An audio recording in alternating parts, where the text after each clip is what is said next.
الحمدللہ رب العالمین والصلاة والسلام علی سید الانبیاء والمرسلین وعلی آلہ واصحابہ اجمعین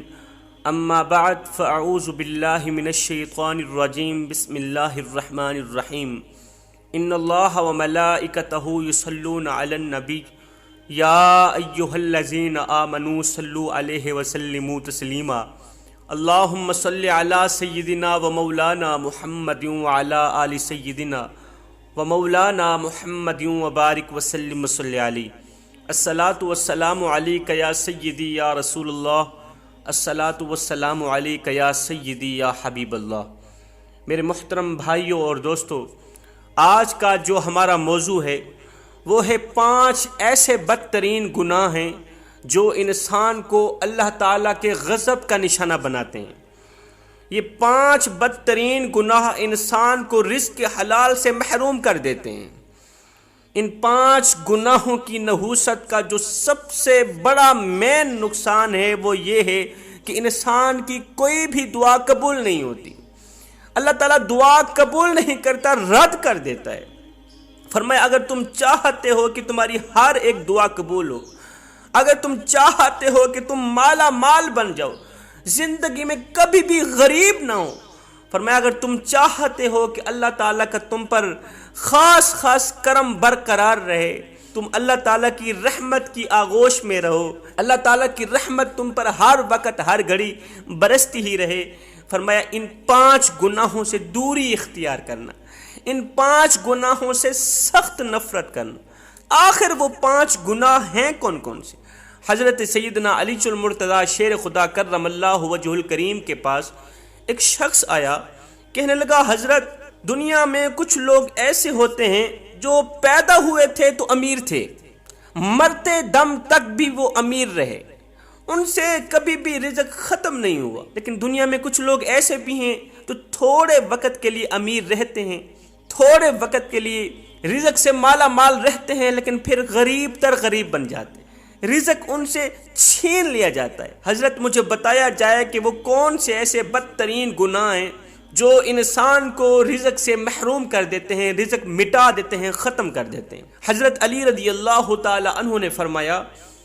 اے انسان، 5 بدترین گناہ ایسے ہیں جو انسان کا رزق ختم کر دیتے ہیں۔ پوچھا گیا حضرت وہ 5 بدترین گناہ ہیں کون کون سے؟ فرمایا نمبر 1 سود کھانا۔ سود کھانا،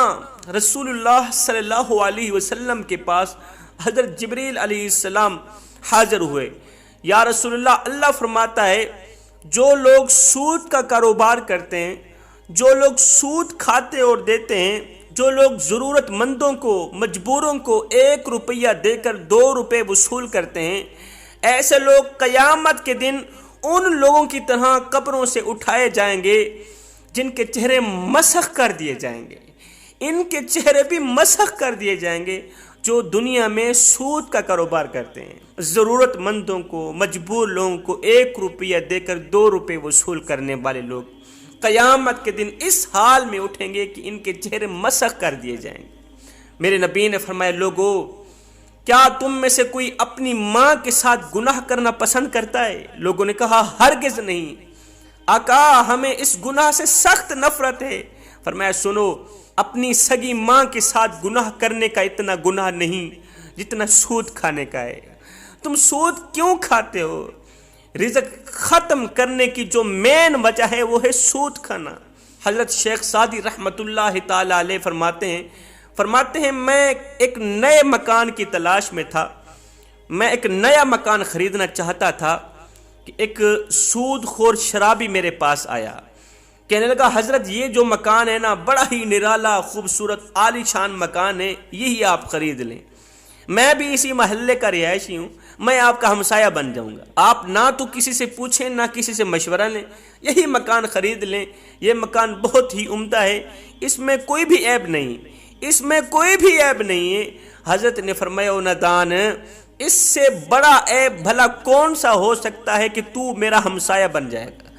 تو میرا پڑوسی بن جائے گا، تو سود خور، تو شرابی، تو جہنمی، اس سے بڑا عیب بھلا کیا ہوگا کہ تو میرا ہمسایہ بن جائے گا، اور جہاں تجھ جیسا ہمسایہ رہتا ہو وہ مکان مجھے مفت میں بھی ملے تو بھی مہنگا ہے، اور ہاں تیرے مرنے کے بعد اس مکان کی قیمت 10 گنا اور زیادہ بڑھ جائے گی۔ حضرت علی نے فرمایا دوسرا گناہ کسی نیک متقی عورت پر تہمت لگانا۔ اللہ تعالیٰ قرآن مجید کے اندر ارشاد فرماتا ہے جو لوگ نیک عورتوں پر تہمت لگاتے ہیں وہ عورتیں جو ہر وقت میری رحمت کی آغوش میں رہتی ہیں، جن پر ہر وقت ہر گھڑی رحمت کی بارش برستی رہتی ہیں، جو نمازی ہیں، قرآن پڑھتی ہیں، تہجد گزار ہیں، باپردہ ہیں، نیک متقی پرہیزگار عورتیں ہیں،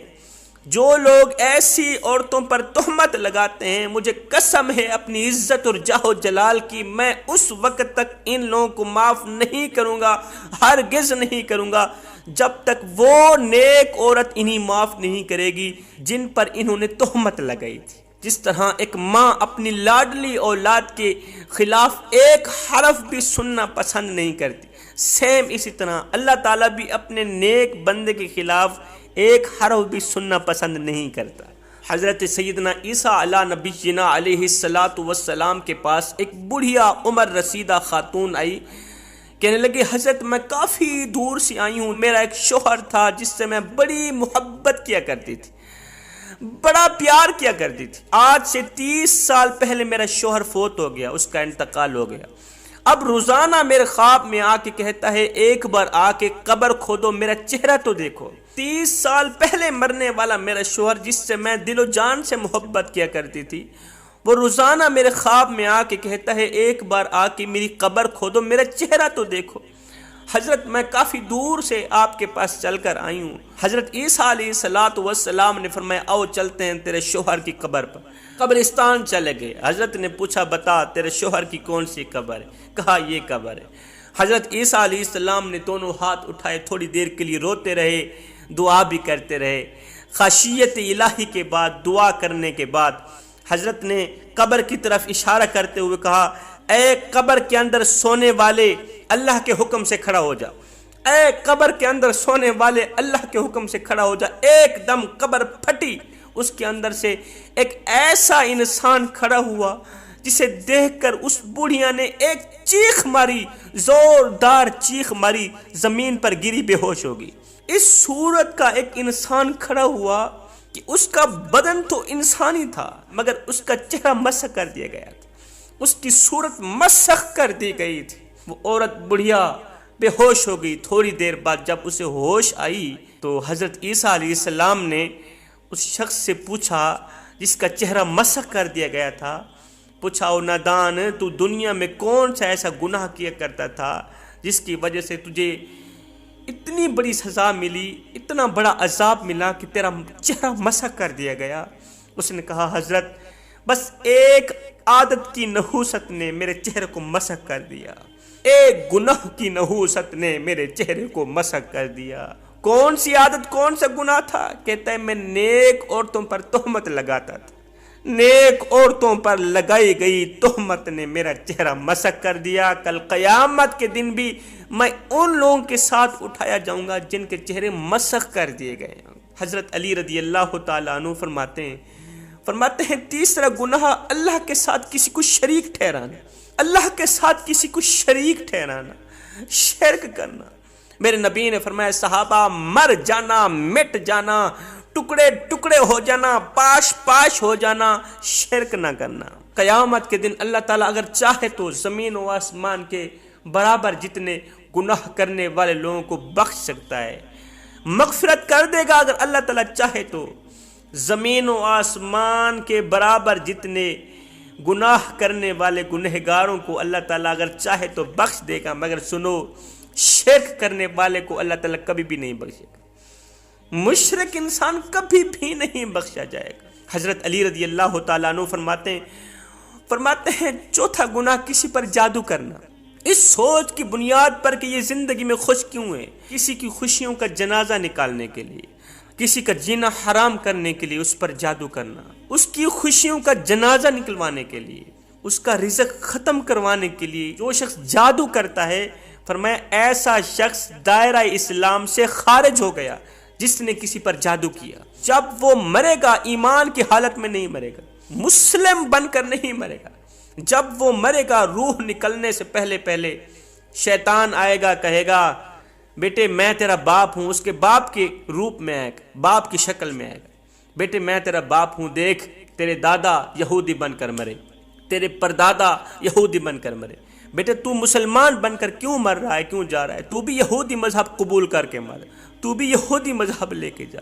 الغرض یہ شیطان کی باتوں میں آ کر یہودی مذہب قبول کر کے اس دنیا سے دفع ہو جاتا ہے۔ حضرت علی فرماتے ہیں 5واں گناہ جو سب سے بڑا گناہ ہے، جو اللہ تعالیٰ کو بہت ہی ناپسندیدہ ہے، وہ ہے کسی کو دکھ دینا، کسی کو تکلیف دینا، کسی کا جینا حرام کرنا ہے۔ کسی کو دکھ دے کر، کسی کو غم دے کر، کسی کو درد دے کر، کسی کا جینا حرام کر کے، کسی کی زندگی اجیرن بنا کے، برباد کر کے، کسی کی آنکھوں سے آنسو نکال کے، کسی کی عزت والی پگڑی خاک میں ملا کر، تجھے کیا لگتا ہے کہ تو ساری زندگی ایسے ہی مسکراتا رہے گا؟ نہ بندے نہ، بس وقت کے الٹنے کی دیر ہے، تیری باری بھی دور نہیں، اس لیے کہ زندگی کے کسی نہ کسی موڑ پہ اپنا کی آخر بھگتنا ہی پڑے گا۔